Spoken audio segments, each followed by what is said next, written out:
Hello friends, welcome back to my new lecture. Friends, आज हम inorganic chemistry की शुरुआत करते हैं। ऑर्गेनिक हमारी लगभग कंप्लीट हो चुकी है, ऑलमोस्ट कंप्लीट हो चुकी है। ठीक है, इनऑर्गेनिक में हम क्लास 12 के चैप्टर पढ़ने हैं हमें, तो ये ज़्यादा लंबा नहीं है, 5-6 चैप्टर्स हैं। आज हम पहला चैप्टर शुरुआत करते हैं, पी ब्लॉक। ठीक है, इसके बाद हम जितने भी चैप्टर्स हैं उसको जल्दी से कवर कर देंगे।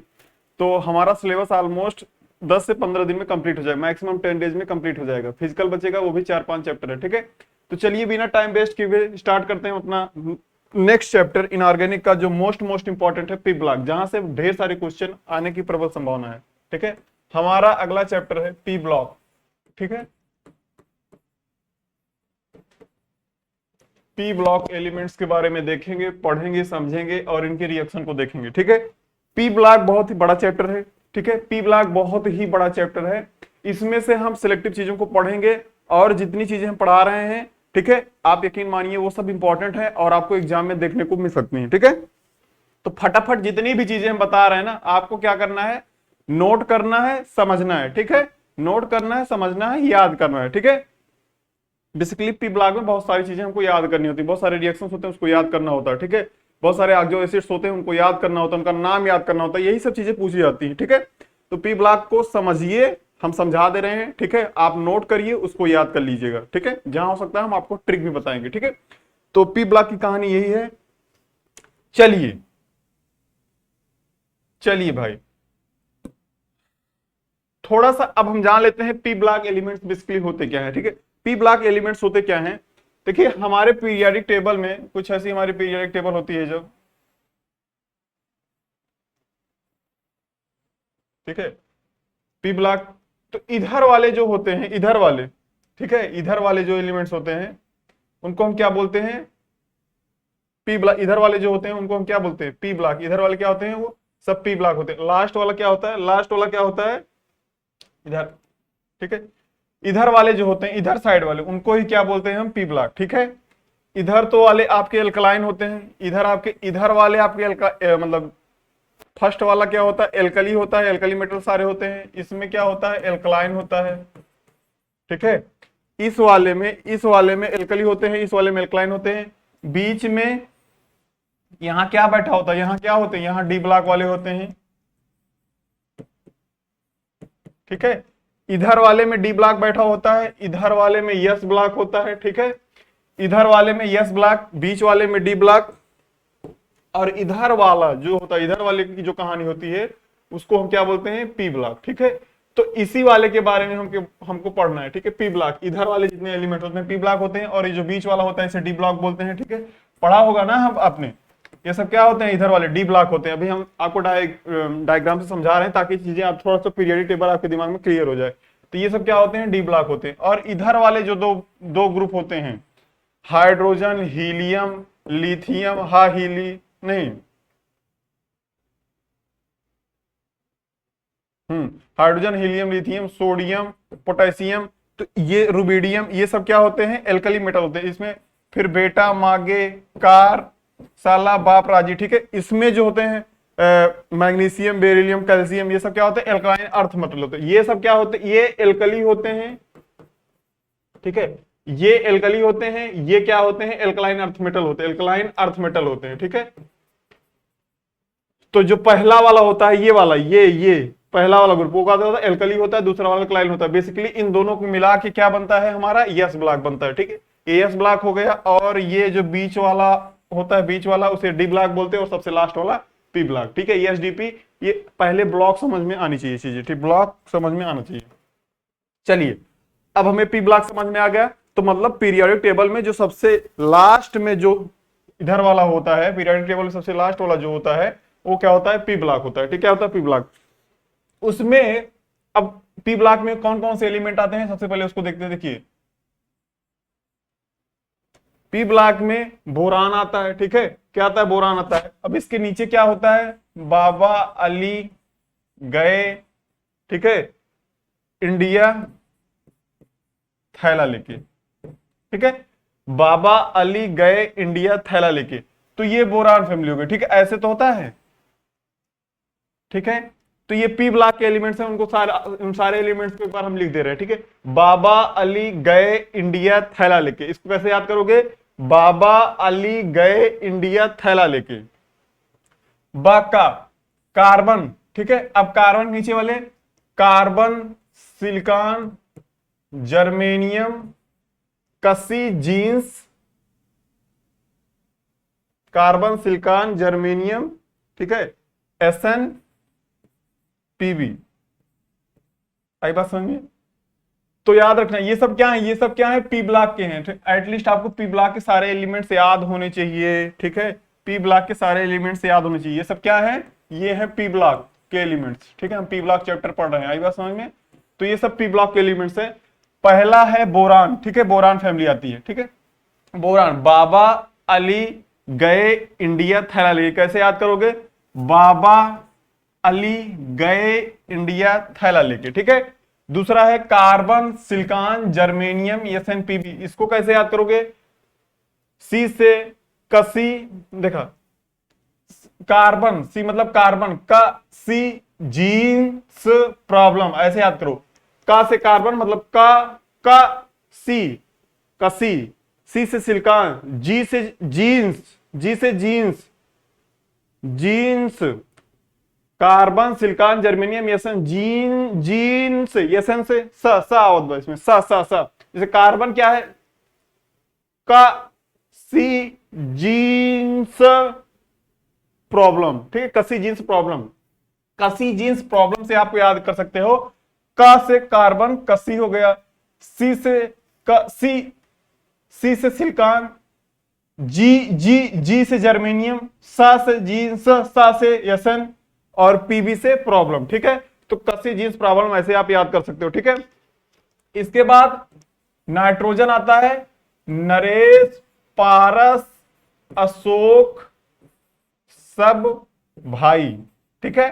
तो नाइट्रोजन वाले ग्रुप को कैसे आप याद करोगे, नहीं पटी ऐश्वर्या सलमान भाई से, ठीक है, ऐसे आप याद कर सकते हो, ठीक है। नहीं पटी ऐश्वर्या सलमान भाई से, ठीक है, ऐसे याद कर सकते हो। ये तरीका आपको भूलेगा नहीं, ठीक है। याद करने का तरीका बता रहे हैं, ठीक है, मजा मत लो सलमान भाई का, ठीक है, ये तरीका है। नहीं, यन से नहीं, पा से पट्टी, ऐश्वर्या सलमान भाई से, नहीं, यन से नहीं, पा से पट्टी, ऐश्वर्या सलमान भाई से, बीआई से भाई से, ठीक है, नहीं पट्टी ऐश्वर्या सलमान भाई से। इसके बाद ओस से टीपो, ठीक है, इसकी जो हमारे पास ट्रिक है ऐसे हमने याद किया था, ओस, ओएस, ओस से टीपो, ठीक है, ओस से टीपो, आई बात समझ में, ओस से टीपो। ये हो गया ऑक्सीजन, ये हो गया सल्फर, ये होगा सेलेनियम, ये होगा टेलेनियम, ये होगा पोलोनियम। तो इसका क्या हो गया, ओस से टीपो, ओस से टीपो, किससे टीपो, ओस से टीपो। तो इसको याद करने का तरीका क्या है, ओस से टीपो। फिर इधर फ्लोरीन, क्लोरीन, ब्रोमीन, आयोडीन, और लास्ट में क्या आता है, एस्टाटीन ना, एस्टाटीन, ठीक है। तो ये भी याद हो गया, fluorine, chlorine, bromine, iodine, astatine. और इधर लास्ट में हमारा क्या आता है, रेडियो एक्टिव वाले आते हैं। कौन से आते हैं सब, रेडियो एक्टिव, जैसे यहाँ कहां से, नियान, आर्गन, क्रिप्टॉन, ठीक है, जेनान, रेडान, ठीक है, रेडान। तो नियान, आर्गन, क्रिप्टॉन, जेनान, रेडान, ठीक है, इतनी कहानी हो गई। आई बात समझ में? तो पी ब्लॉक को सबसे पहले आप याद कर लीजिए, ठीक है। कैसे याद करोगे, ये बोरान फैमिली है, ठीक है, बोरान फैमिली है, बाबा अली गए इंडिया थैला लेके। Carbon family, carbon, silicon, germanium, SNPB. फिर नहीं पटी ऐश्वर्या सलमान भाई से, ओस से टीपो, fluorine, chlorine, bromine, iodine, astatine, फिर neon, argon, krypton, xenon, radon, ठीक है। ये पूरा क्या है, पी ब्लॉक एलिमेंट है, ठीक है, ये क्या है, पी ब्लॉक एलिमेंट। और अब इसको इसमें थोड़ा सा देखते हैं पहचानने के लिए। जो बोरान वाला होता है इसे 13th ग्रुप एलिमेंट बोलते हैं। कौन सा, 13th ग्रुप। बोरान, बाबा अली गए इंडिया थैला लेके, कौन सा है, 13th। ये कौन सा है, 14th। ये कौन सा है, 15th। ये कौन सा है, 16th। ये क्या है, 17th, ठीक है, 18th ग्रुप। आई बात समझ में? ये चीज भी आपको याद रखनी चाहिए। अगर पूछा जाए बाबा अली गए इंडिया थैला लेके कौन से ग्रुप में, तो ये 13वें ग्रुप में है, ठीक है। बाबा अली गए इंडिया थैला लेके, carbon, silicon, germanium, SN, PB, नहीं पटी ऐश्वर्या सलमान भाई से, ओ से 2B, ठीक है। आई बात समझ में, आई बात समझ में, ये कहानी आपको याद रहेगी, भूलेगी नहीं, ठीक है। ठीक है। अब इसमें एक चीज और देख लेते हैं, इसमें एक चीज और देखिए, अगर आपसे पूछा जाए कि 13 वाले ग्रुप में इन सब में बैलेंस में कितना इलेक्ट्रॉन होता है, इन सब में जितने ये सब जितने हैं पहला वाला, इनके सब में बैलेंस सेल में कितने इलेक्ट्रॉन होते हैं, 3 इलेक्ट्रॉन, कितने, 3 इलेक्ट्रॉन, ठीक है। लास्ट में 3 है इसलिए इसमें 3 इलेक्ट्रॉन। इसमें बैलेंस सेल में कितने इलेक्ट्रॉन होते हैं, कितने होते हैं, 4 इलेक्ट्रॉन, ठीक है। सब में carbon, silicon, germanium, SN, PB, इन सब में बैलेंस इलेक्ट्रॉन, लास्ट में बैलेंस इलेक्ट्रॉन कितना बचता है, 4। यहाँ 4 है लास्ट में, इसलिए नहीं पटी ऐश्वर्या सलमान भाई वाले में बैलेंस इलेक्ट्रॉन लास्ट में कितना बचेगा, 5, क्योंकि यहाँ पर 5 है, और ऑक्सीजन वाले में 6, ठीक, क्योंकि यहाँ 6 है, और इसमें 7, इसमें 8। तो यहां से एक ट्रिक हमें ये भी पता चल गई, जो ग्रुप होता है उसके लास्ट वाला जो होता है वही क्या होगा, बैलेंस इलेक्ट्रॉन। तो इसमें बैलेंस इलेक्ट्रॉन कितने हैं, 3। कार्बन 14 वाले में बैलेंस इलेक्ट्रॉन 4, और नहीं पटी ऐश्वर्या सलमान भाई वाले में सब में बैलेंस इलेक्ट्रॉन कितना होगा, 5, ठीक है। नाइट्रोजन, फास्फोरस, आर्सेनिक, SB, इसमें सब में बैलेंस इलेक्ट्रॉन कितना होगा, 5। ओस से टीपो वाले में बैलेंस इलेक्ट्रॉन कितना होगा, 6। आई बात में, क्योंकि लास्ट में 6 है। ऐसे फ्लोरीन, क्लोरीन, ब्रोमीन में 7 होगा, और नियान, आर्गन, क्रिप्टॉन, जिनान में इसमें लास्ट में बैलेंस इलेक्ट्रॉन कितना है, 8। आई बात समझ में, ये कहानी। तो ये था पी ब्लॉक का थोड़ा सा इंट्रोडक्शन, जो आपको जानना चाहिए था। आप जानेंगे, समझेंगे, तभी तो पूछेंगे। चलिए कहानी को थोड़ा सा आगे बढ़ाते हैं, कहानी को थोड़ा सा आगे बढ़ाते हैं। हमें बहुत सारी चीजें इसमें पढ़ी हैं, इसलिए हम फटाफट आगे बढ़ते हैं और इंपॉर्टेंट चीजों को कवर करते हुए, श्री राम का नारा लगाते हुए आगे बढ़ते हैं।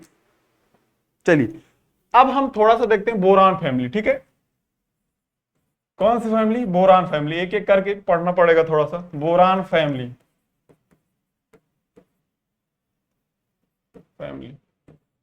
ठीक है।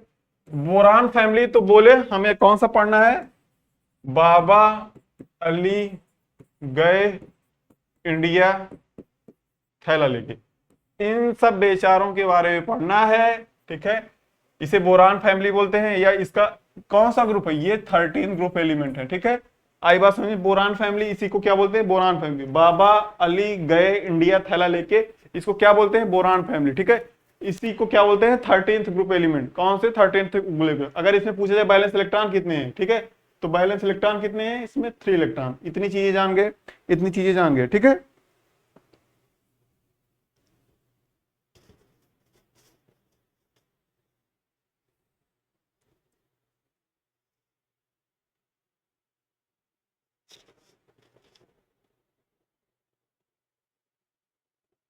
चलिए अब जितनी चीजें हम बता रहे हैं, क्वेश्चन वहां से बनना स्टार्ट हो गया है, ठीक है। अब यहां से क्वेश्चन बनना स्टार्ट हो गया है, ठीक है। इसमें अब देखिए कुछ चीजें हैं, जैसे बोरान फैमिली में पढ़ रहे हैं, तो उस सब फैमिली में कुछ इंपॉर्टेंट चीजें होती है, ठीक, कुछ इंपॉर्टेंट चीजें होती हैं, उसको आपको नोट करना है, और उसी इंपॉर्टेंट चीज से क्वेश्चन पूछा जाना तय है। आई बात समझ में। जैसे अगर इसमें पूछा जाए, तो इसको अगर पहला क्वेश्चन इसमें बन सकता है, इन बाबा अली गए इंडिया थैला लेके, बाबा अली गए इंडिया थैला लेको, अगर आपको इसमें इसको एटॉमिक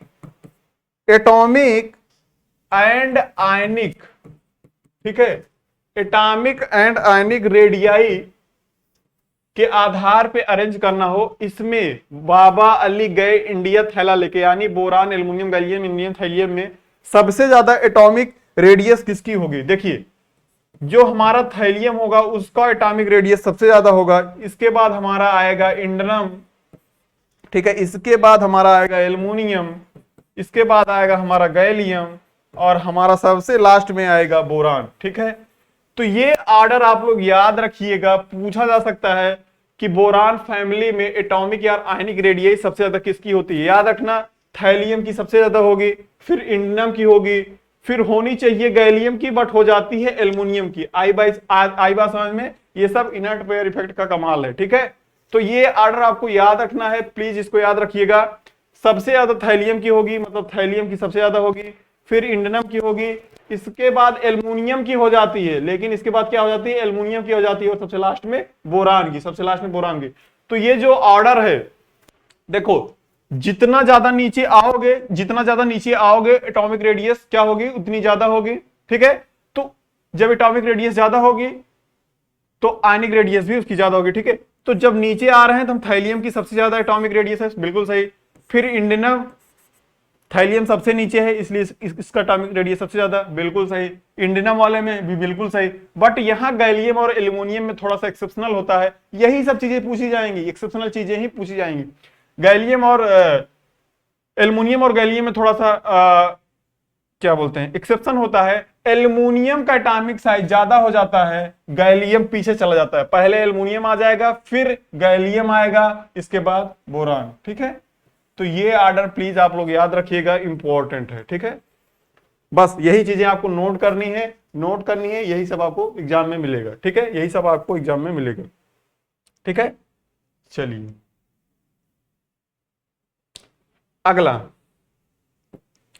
अगला इसको हमें इधर लिख देते हैं, जैसे बाबा अली गए इंडिया थैला लेके, ठीक है। ये क्या है, पी ब्लॉक वाले हैं, इनको ऐसे बगल में लिखे रहते हैं तो हमारा काम हो जाएगा। दूसरा, इसमें एक क्वेश्चन और बनता है, इनको आप ionization, ionization, ionization enthalpy, ionization enthalpies के आधार पर अरेंज करिए। मतलब अगर आपसे पूछा जाए इसमें सबसे ज्यादा आयोनाइजेशन एंथैल्पी किसकी होगी और सबसे कम किसकी होगी, आपको ऑर्डर लगाना है। तो याद रखिएगा, अगर आप आयोनाइजेशन एंथैल्पी की बात करोगे तो बोरान की सबसे ज्यादा होगी, फिर थैलियम की होगी, फिर क्या होगी, गैलियम की होगी, फिर एल्युमिनियम की होगी, और सबसे लास्ट में इंडियम की होगी, ठीक है। ये भी मोस्ट इंपॉर्टेंट है, कई बार पूछा जा चुका है। मोस्ट यहां हम ऐसा कुछ भी नहीं पढ़ाएंगे जो इंपॉर्टेंट ना हो, ठीक है। तो हर चीज को जो जितना बता रहे हैं नोट करिएगा, ठीक है। अब देखो आयोनाइजेशन एंथैल्पी की बात करें, जिसकी साइज सबसे मतलब देखो, अगर कोई ऐसे, ये छोटा सा है, ठीक है, ये बड़ा सा है, ये छोटा है, ये बड़ा है, जो छोटा होगा, याद रखना, जो छोटा होगा उसका आयोनाइजेशन एंथैल्पी की वैल्यू बहुत ज्यादा होगी, ठीक है। आयोनाइजेशन एंथैल्पी हाई होगी, ठीक है, आयोनाइजेशन एंथैल्पी हाई होगी। क्यों? क्योंकि अगर छोटा है तो वहां से इलेक्ट्रॉन आसानी से नहीं निकलेगा, वो आयनाइज नहीं होगा, तो हमें बहुत ज्यादा हीट देने की जरूरत पड़ेगी, इसलिए छोटे वाले चीजों की आयनाइजेशन एंथैल्पी ज्यादा होती है। साइज छोटी तो आयनाइजेशन एंथैल्पी ज्यादा, और अगर साइज बड़ी है तो वहां आयनाइजेशन एंथैल्पी कम हो जाएगी, ठीक है, ठीक है। ऐसा हम जानते हैं, ऐसा हम जानते हैं, ये हमारा कॉन्सेप्ट है। बट यहां आप देखो, बाबा अली गए इंडिया थैलाले में सबसे छोटा कौन है, सबसे छोटा बोरान है। तो बोरान जब सबसे छोटा है तो इसका आयनाइजेशन एंथैल्पी सबसे ज्यादा हो गई, ये छोटा है, सबसे छोटा है, तो इसका आयनाइजेशन एंथैल्पी सबसे ज्यादा हो गई, बिल्कुल सही बात। लेकिन इसके बाद कौन आना चाहिए, एल्युमिनियम आना चाहिए, लेकिन यहां पे आता है थैलियम, ठीक है, फिर आता है गैलियम, फिर आता है एल्युमिनियम, फिर आता है इंडियम। पूरा जो रूल है हमारा, रूल है जो हमारा, वो यहां पर बिल्कुल टूट जा रहा है, एक्सेप्शनली यहां काम हो रहा है। तो याद रखिएगा, इस ऑर्डर को आप याद रखिएगा, एक्सेप्ट जहां रूल नहीं लगता है वही वाली चीजें ज्यादा पूछी जाती है, ठीक है। अगर आयोनाइजेशन एंथैल्पी की बात करें तो सबसे ज्यादा बोरान की होगी, इसके बाद तुरंत आ जाएगा थैलियम, फिर आएगा गैलियम, फिर आएगा एल्युमिनियम, फिर आएगा इंडियम। आपको इसको याद ही करना पड़ेगा, ठीक है, आपको इसको याद ही करना पड़ेगा, क्योंकि इंपॉर्टेंट है, आ गया एग्जाम में। तो आप अगर ऑर्डर नहीं याद है तो आप गलत लगा के चले आओगे, ठीक है। बहुत बहुत अच्छी इंपॉर्टेंट चीज है। तो बोरान, फिर इसके बाद थैलियम, फिर गैलियम, फिर एल्युमिनियम, फिर इंडियम, ये होगा ऑर्डर आयनाइजेशन एंथैल्पी का ऑर्डर, ठीक है। सबसे ज्यादा किसका होगा, बोरान का होगा, फिर थैलियम का होगा, फिर गैलियम का होगा, फिर एल्युमिनियम का होगा, फिर इंडियम का होगा। चलिए इतनी कहानी हो गई। तो इसमें हमने एटॉमिक रेडियस, आयनिक रेडियस के बारे में देखा, आयोनाइजेशन एंथैल्पी के बारे में देखा, ठीक है। आई बात समझ में, आई बात समझ में। अब इसमें बाबा अली गए इंडिया थैला लेके, ठीक है, इतने एलिमेंट है, बाबा अली गए इंडिया थैला लेके, ठीक है। तो यहां से लेके यहां तक ये सब के सब क्या है, मेटल्स हैं। क्या है, मेटल्स होते हैं। आई बात समझ, इसको भी थोड़ा सा जान लीजिए। यहां से यहां तक क्या होते हैं, सब के सब मेटल्स होते हैं। और ये हमारा बोरान भाई साहब क्या होता है, ये हमारा नॉन मेटल होता है। ठीक है, क्या होता है, क्या होता है, नॉन मेटल। ठीक है, ये बोरान नॉन मेटल है, ये सब क्या है, सब मेटल है। ठीक है, आई बात समझ, ये चीज हम भी जान गए। तो हम जितनी भी चीज जान रहे हैं छोटा छोटा पॉइंट करके नोट्स बनाते चलेंगे, और एग्जाम के टाइम में वही रिवाइज करके जाना है, आपका काम लोहा हो जाएगा। ठीक है, वही वही रिवाइज करके जाना है, आपका काम लोहा हो जाएगा। ठीक है, चलिए ठीक है।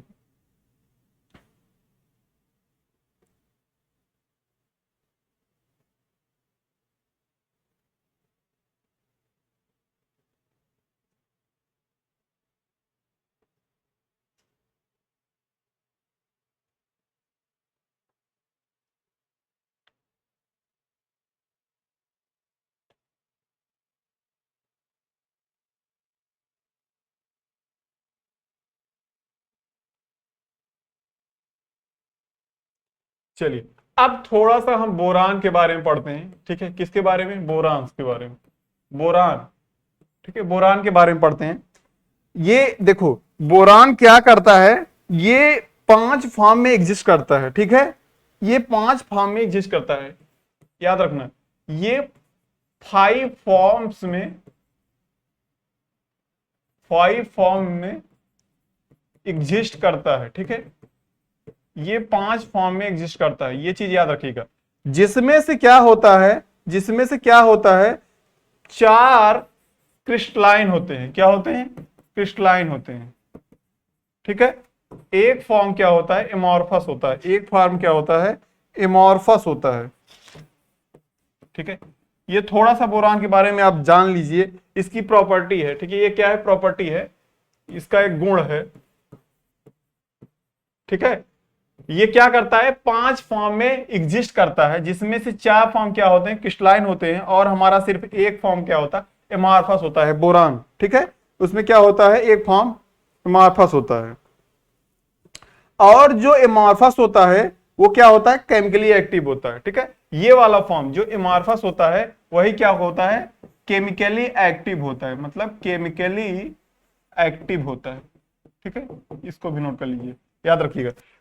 जो हमारे पास बोरान होता है वो 5 फॉर्म में एग्जिस्ट करता है। ठीक है, आई बात समझ में, 4 क्रिस्टलाइन होते हैं और एक एमॉर्फस होता है, और जो एमॉर्फस वाला होता है वही केमिकली एक्टिव होता है और वही रिएक्शन वगैरह करता है। इसके कहने का ये मतलब है। चलिए देखते हैं बोरान की कुछ रिएक्शन। अगर मान लीजिए हमारे पास 4 मॉलिक्यूल ऑफ बोरान है। ठीक है, रिएक्शंस कुछ बोरान की देख लेते हैं।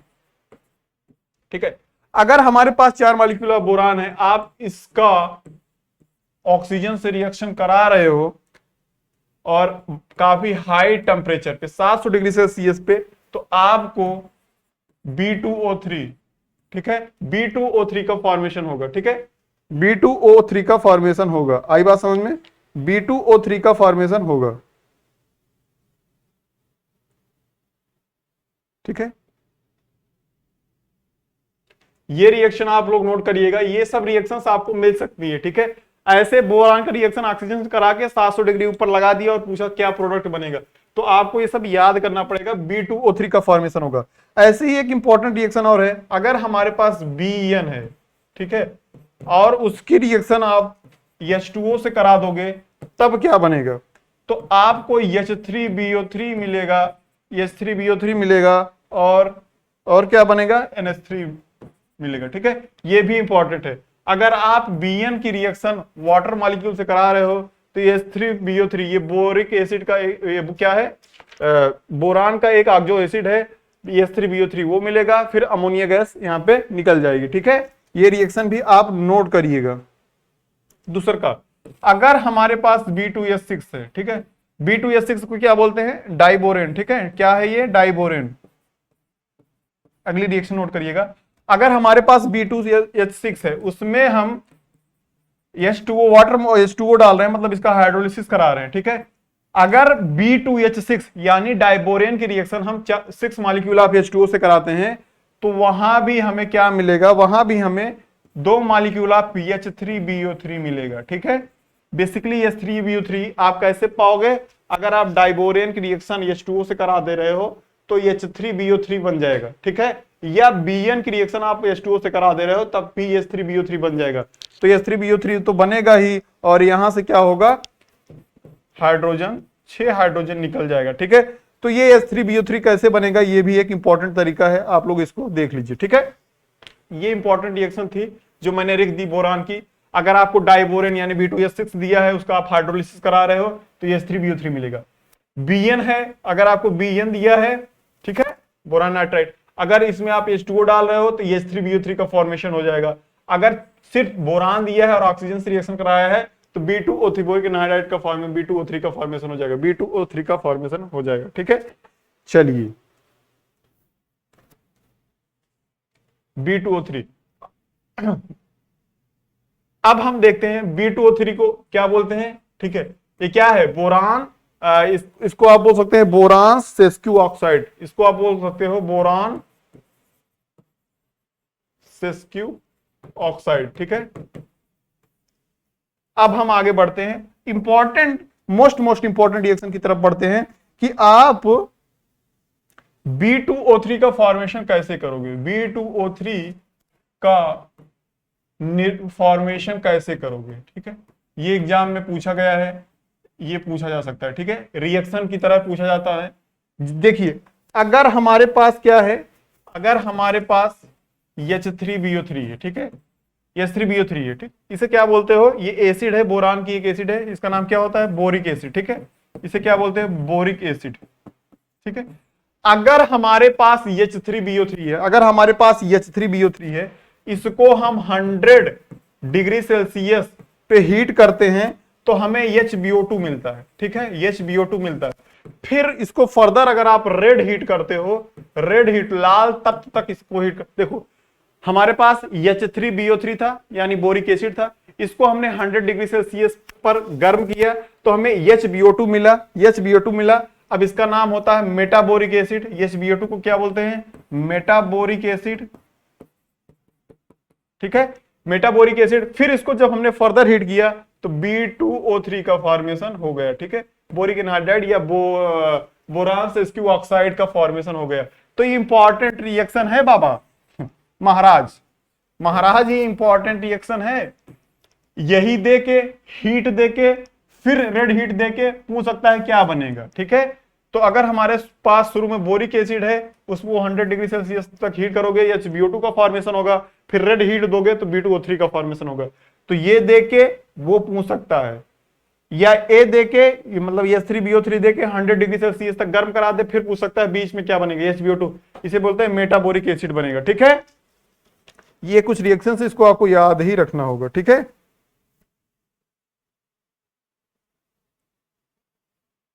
ठीक है, चलिए अब बोरान के कुछ ऑक्सो एसिड है, उनका आपको क्या है, या थोड़ा सा नाम याद रखना हो। जैसे अगर लिखा है H3BO3, ठीक है, H3BO3 इसे क्या बोलते हो, इसका क्या नाम है H3BO3 का, इसे आप बोरिक एसिड बोलते हो। क्या है ये, बोरिक एसिड, ठीक है, इसे क्या बोलते हो, बोरिक एसिड बोलते हो, या इसे आप बोल सकते हो आर्थोबोरिक एसिड भी इसे कहा जाता है, ठीक है, आर्थोबोरिक एसिड, ठीक है, इसका क्या नाम है, आर्थोबोरिक एसिड, ठीक है।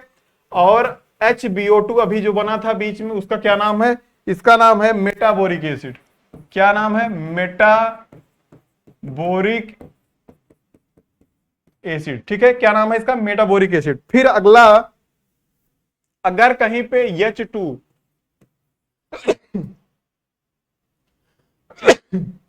सॉरी H2B4O7, ठीक है, कहीं पे ये लिखा है H2B4O7, इसका नाम होता है टेट्राबोरिक एसिड। क्या, टेट्राबोरिक एसिड। ये सब आपको पता होना चाहिए, हो सकता है ना ये देके पूछ ले इसका नाम ही क्या है, ठीक है। H2B4O7 को क्या बोलते हो, टेट्राबोरिक एसिड, H3BO3 को बोरिक एसिड या आर्थोबोरिक एसिड, HBO2 को मेटाबोरिक एसिड, ठीक है। एक और है इसमें, उसको याद रखिएगा, H4B4O8, इसे बोलते हैं पायरोबोरिक एसिड, ठीक है, क्या बोलते हैं इसे, पायरोबोरिक एसिड, ठीक है। ये हो गया पायरोबोरिक एसिड, ये हो गया टेट्राबोरिक एसिड, ये हो गया मेटाबोरिक एसिड, ये हो गया बोरिक एसिड। ये सब बोरान के आगे एसिड है, प्लीज इनका नाम याद रखिए। हो सकता है आपसे एग्जाम में नाम ही पूछ ले, ठीक है, नाम ही पूछे। चलिए आगे बढ़ते हैं।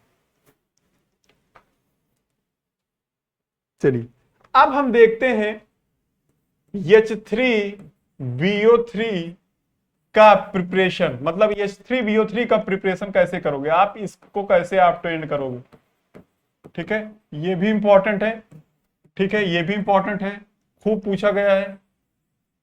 इंपॉर्टेंट चीजें हम डिस्कस करते हैं पी ब्लॉक में, ठीक है, सारी चीजें इंपॉर्टेंट है, नोट करिएगा। चलिए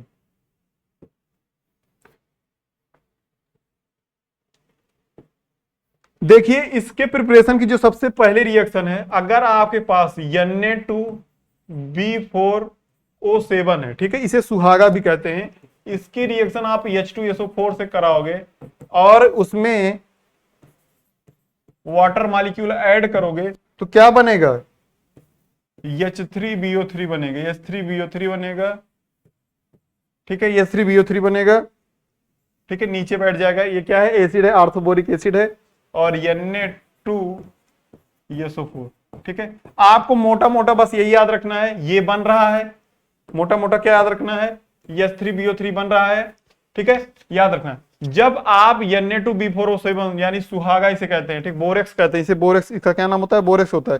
Na2B4O7 जब भी इसकी रिएक्शन, ठीक, जब भी इसकी रिएक्शन H2SO4 वाटर से कराओगे तो हमें H3BO3 का फॉर्मेशन हो जाएगा, ठीक है।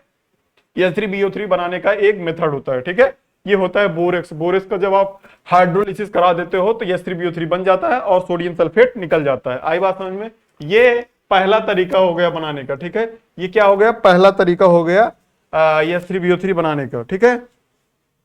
कौन सा तरीका हो गया, पहला तरीका हो गया, और ये बहुत इंपॉर्टेंट तरीका है ये, और ये क्या है, बहुत इंपॉर्टेंट तरीका है,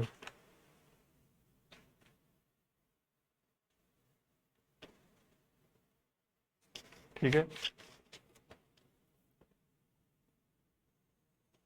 अब ये जो बनता है इसकी कुछ प्रॉपर्टी, उसको थोड़ा सा नोट कर लीजिएगा, उससे क्वेश्चन भी पूछा जा सकता है। देखिए ये क्या होता है, ये होता है वीक वीक मोनोबेसिक एसिड होता है, वीक मोनोबेसिक, क्या होता है, ये वीक मोनोबेसिक एसिड होता है, ठीक है।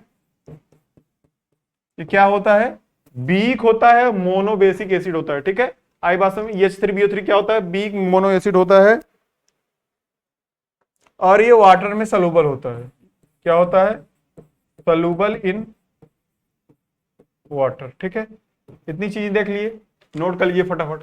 H3BO3 क्या होता है, वीक मोनोबेसिक एसिड होता है और सलूबल इन वाटर होता है, क्या होता है, सलूबल इन वाटर होता है, क्या होता है, सलूबल इन वाटर होता है, ठीक है।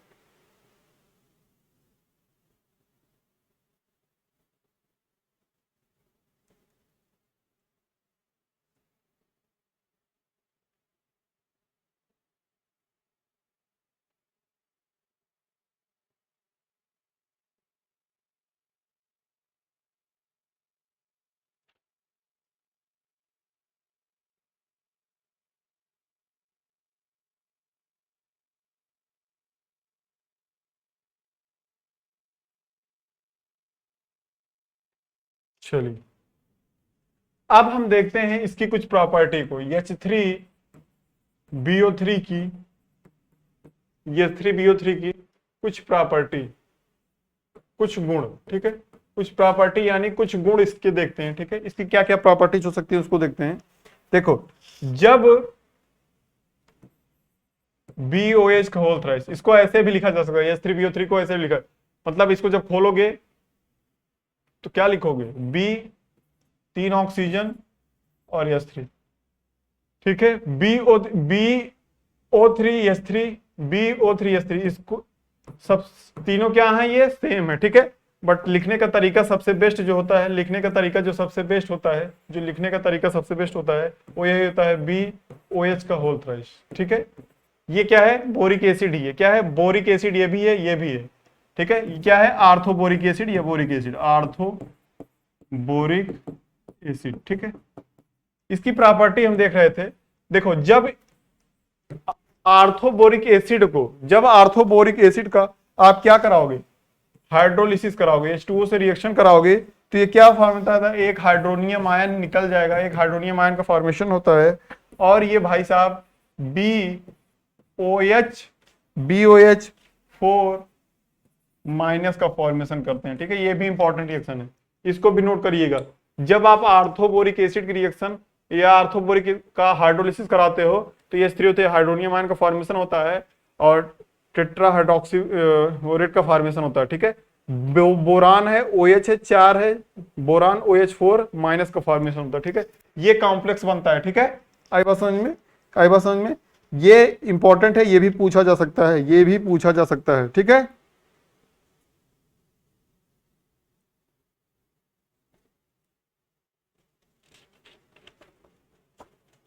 चलिए फटाफट इसको नोट कर लीजिए।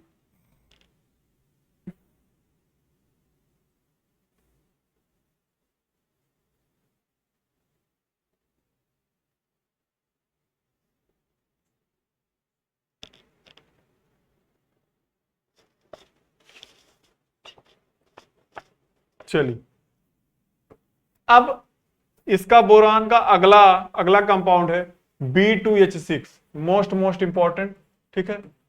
B2H6 ये क्या है, मोस्ट इंपॉर्टेंट है, ठीक है, मोस्ट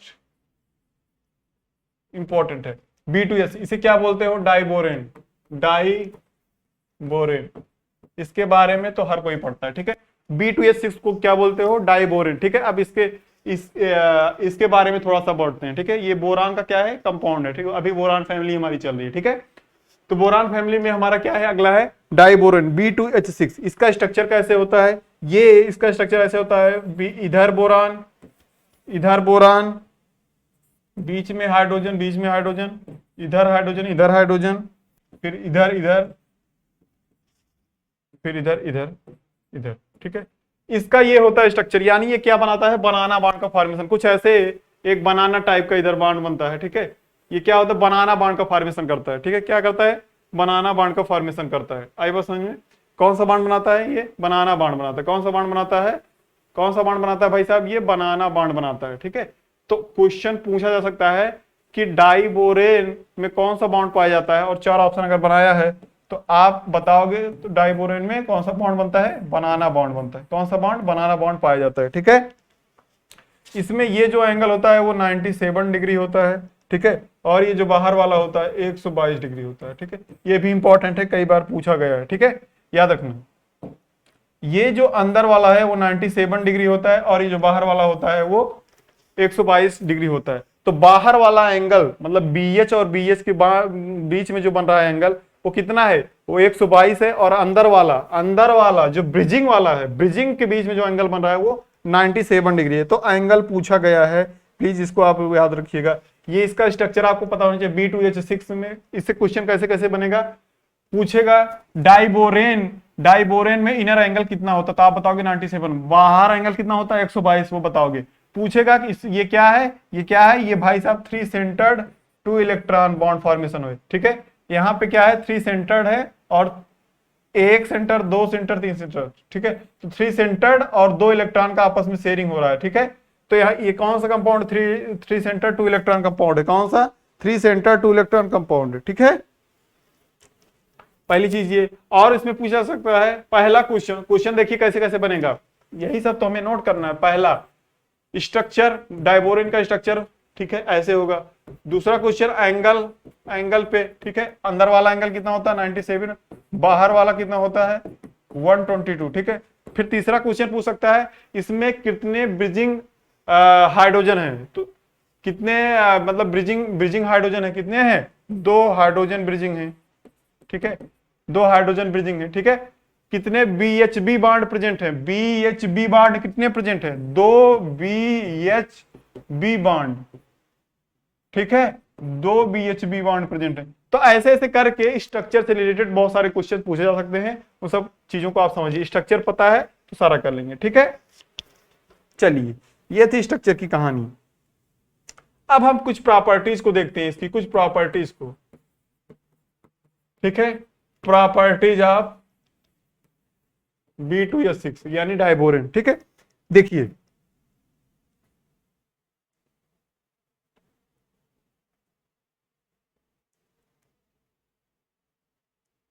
पहली प्रॉपर्टी है, अगर आपके पास डाइबोरेन है और आप उसकी रिएक्शन ऑक्सीजन से करा रहे हो तो याद रखना B2O3 बोरान सेस्क्यू ऑक्साइड का फॉर्मेशन होगा, ठीक है, इसका फॉर्मेशन होगा पहला रिएक्शन, ठीक है, ये प्रॉपर्टी।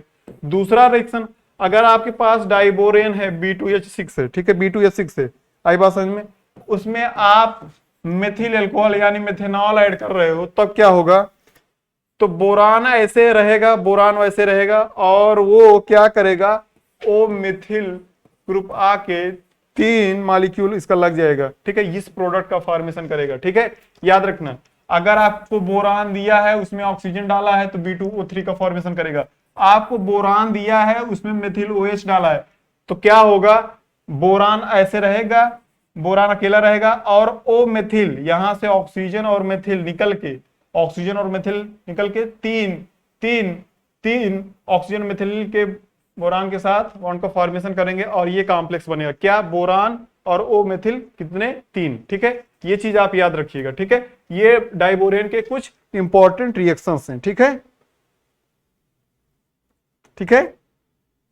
चलिए, इसके बाद तीसरी रिएक्शन इसमें क्या है, अगर हमारे पास B2X यानी डाइबोरेन दिया है, उसकी रिएक्शन आप अमोनिया से करा रहे हो, ये मोस्ट इंपॉर्टेंट है, ठीक है, ये क्या है, मोस्ट इंपॉर्टेंट है ये वाली रिएक्शन। अगर आप डाइबोरेन की रिएक्शन अमोनिया से करा रहे हो तो, और उसको 200 डिग्री सेल्सियस तक हीट कर रहे हो, तो हमें क्या बनेगा, B3N3H6, ठीक है, B3N3H6, इसे क्या बोलते हैं, बोराजीन, इसे क्या बोलते हैं, बोराजीन, ठीक है, बोराजीन का फॉर्मेशन होगा, क्या बनेगा, बोराजीन का फॉर्मेशन होगा, आई बात समझ में, आई बात समझ में। तो अगर आप डाइबोरेन की रिएक्शन अमोनिया से करा रहे हो तो बोराजीन बनेगा, ठीक है। अगर B2H6 की रिएक्शन 2 मॉलिक्यूल आप NH3 से करा रहे हो, अमोनिया से करा रहे हो, तो प्रोडक्ट क्या बनेगा, B3N3H6, क्या बनेगा, B3N3H6, इसी को क्या बोलते हैं, बोराजीन, इसे क्या बोलते हैं, बोराजीन। मोस्ट इंपॉर्टेंट है, ये क्या है, मोस्ट इंपॉर्टेंट है, ठीक है, इसको नोट करिएगा, ये मोस्ट इंपॉर्टेंट है। चलिए, इतनी चीजें हो गई। अगर अगली प्रॉपर्टी, अगर B2H6 है मतलब डाइबोरेन है, उसमें हम लिथियम हाइड्राइड को ऐड करते हैं, ठीक है, ये क्या है, LiH, ठीक है, LiH। डाइबोरेन की रिएक्शन अगर हम लिथियम हाइड्राइड से करते हैं तो हमें एक इंटरेस्टिंग चीज मिलेगा, LiBH4, ठीक है, LiBH4, ठीक है, इसको भी नोट करिएगा। अगर आप डाइबोरेन में लिथियम हाइड्राइड ऐड करोगे तो LiBH का फॉर्मेशन होगा, ठीक है, ये भी क्या है, इंपॉर्टेंट रिएक्शन है, ठीक है।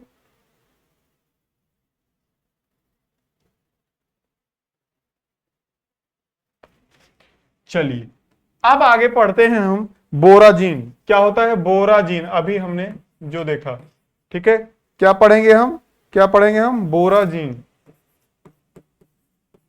ठीक है, बोराजीन मतलब B3N3H6 के बारे में थोड़ा सा पढ़ेंगे। बोराजीन का स्ट्रक्चर क्या होता है याद रखिए, यही पूछ लेगा बोराजीन क्या है, ठीक है।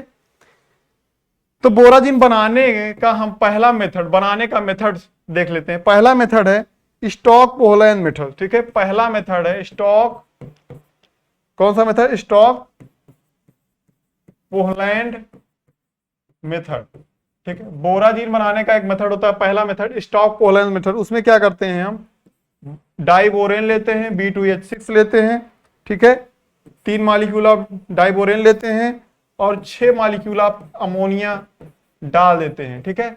याद रखना, स्टॉक पोलैंड मेथड में क्या करते हैं, 3 मॉलिक्यूल आप डाइबोरेन लेते हैं और 6 मॉलिक्यूल आप अमोनिया उसमें डाल देते हैं, मतलब 1:2 में लेते हैं, ठीक है। अगर 3 मॉलिक्यूल आप डाइबोरेन ले रहे हैं तो 6 मॉलिक्यूल आप अमोनिया लेंगे, ठीक है। अगर 4 मॉलिक्यूल आप डाइबोरेन लेंगे तो 8 मॉलिक्यूल आप अमोनिया लेंगे, तो मतलब 1:2 में ऐड करेंगे, डाइबोरेन और अमोनिया को ऐड कर देते हैं, किस रेशियो में, 1:2 में। अगर 1:2 में डाइबोरेन और अमोनिया को आप ऐड कर रहे हो, तो वहां पे क्या होता है, और टेम्परेचर 200 डिग्री सेल्सियस दे रहे हो, ठीक है, तो वहां पे क्या बनेगा, B3N3H6 बोराजीन, यही तो है, इसी का फॉर्मेशन हो जाएगा, ठीक है। तो स्टॉक पोलैंड मेथड से हम क्या करते हैं, बोराजिन का फॉर्मेशन करते हैं। उसमें क्या करते हैं, डाइबोरेन को हम रिएक्ट कराते हैं अमोनिया से, 1:2 में लेते हैं डाइबोरेन को, 1:2 में लेके 200 डिग्री सेल्सियस तक हीट कराते हैं और B3N3H6 यानी बोराजिन का फॉर्मेशन हो जाता है। ये एक मेथड है, ठीक है। दूसरा मेथड है इसका, दूसरा मेथड है, आप क्या करिए, आप अमोनियम क्लोराइड ले लीजिए, ठीक है, अमोनियम क्लोराइड ले लीजिए, उसमें BCl3 को ऐड कर दीजिए, ठीक है।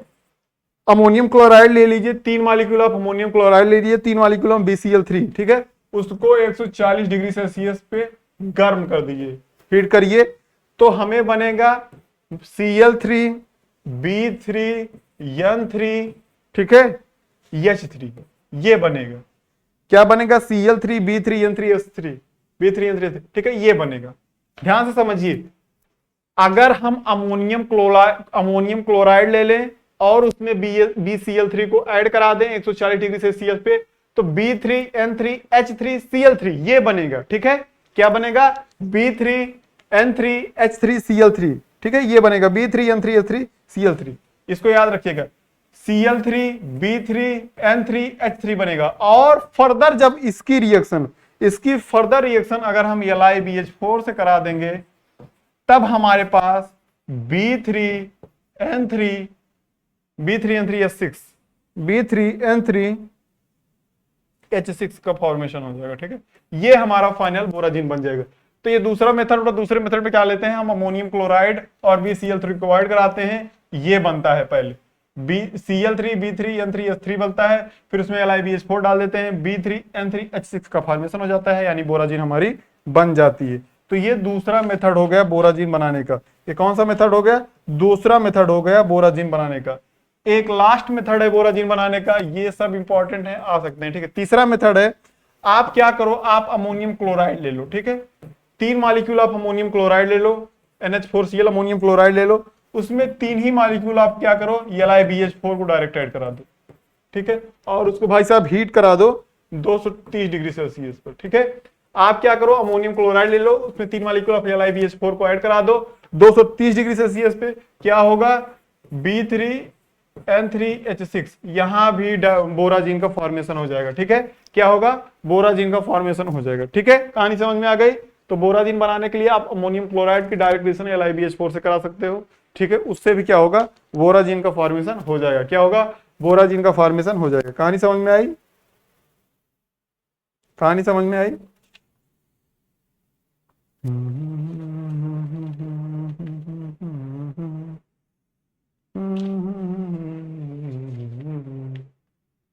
चलिए, इतनी चीजें हो गई। अब इसमें जो बचा है हम नेक्स्ट लेक्चर में कवर करते हैं। आज इसको यही समाप्त करते हैं, और ये चैप्टर हमारा 1-2 दिन और लगेगा, इसमें ये हमारा चैप्टर कंप्लीट हो जाएगा, ठीक है। तो इतनी कहानी आप लोग समझिए, लिखिए और याद करिए अच्छे से। फिर मिलते हैं नेक्स्ट लेक्चर में, तब तक के लिए टाटा बाय बाय।